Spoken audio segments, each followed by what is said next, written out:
মাত্র ৩৩ বল খেলে ৮২ রান, ৪-এর চেয়ে ৬-এর মার ৩ গুণ বেশি। বলছিলাম সাব্বির রহমানের কথা।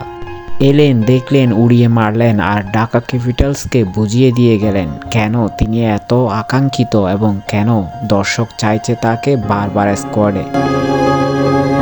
সাব্বিরের সেই দানবী ইনিংসেই ভরসা করে ১৭৮ রানের পুঁজি পেয়েছে ঢাকা ক্যাপিটালস, নয়তোবা অনেক আগেই গুটিয়ে যেত তাদের ব্যাটিং লাইন।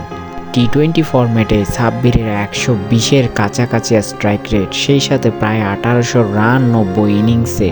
এমন হার্ড হিটার ব্যাটসম্যানকে কেনই বা নিচ্ছে না ঢাকা?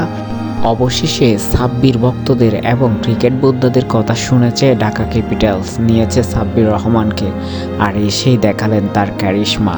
হয়তো এর আগের ম্যাচগুলোতে যদি খেলতে পারতেন সাব্বির, কোনো না কোনো ম্যাচ ঠিকই জিতিয়ে আনতেন, এমনটাই প্রত্যাশা এখন সকলের।